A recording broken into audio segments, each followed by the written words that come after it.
I'm going to be discussing the codes and conventions of music magazines for the front cover, contents page and double page spreads, and how my products either follow, deviate or repeat them codes and conventions. In my front cover, I think it follows codes and conventions a lot. You can see that in the way that I have a large masthead and an individual font, which is used a lot of the time in music magazines, makes it stand out. That masthead also it also follows the music genre because it's quite eroded, which means that it kind of goes with the rock genre because it's eroded, it's a bit damaged, so it just sort of goes with the hardcore attitude of a punk rock kind of thing. My front cover goes with the house style of the magazine, which is mainly green colours, and you can see that it runs throughout the whole of my products. But in the front cover is where it starts, and that's due to my photography that I've used. My photography is another thing that follows a code and convention, because the photography is of a cover star who's staring straight at the camera. This is what music magazines do, and well, most magazines do as well.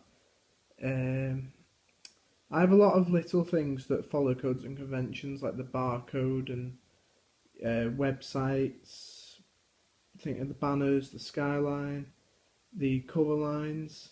They all follow the basic codes and conventions, but we do deviate. My product does deviate with the front cover, and this is because you can see that in the I didn't change the font from the masthead for the cover date and issue number. This isn't a big problem because it's in small font. It's in a much smaller font, so you can't tell. However, it does deviate from the codes and conventions. But like I said, overall, I'd say my front cover follows the codes and conventions. On my contents page, I've used the house style of green again, which is follows codes and conventions of having a house style, but also it's reoccurring again.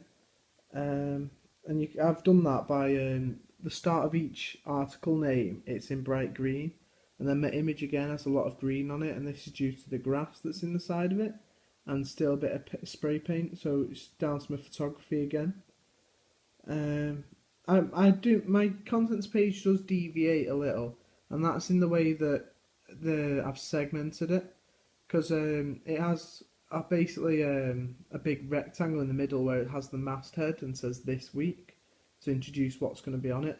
Most magazines don't do it this way because it's a strange way to set it out. However, I think it goes well to the effect, and the fact that it's a different way to set it out, it kind of goes with the music magazine, the music genre of the magazine, because it is quite different rock music. So to have a different set out, it just follows it.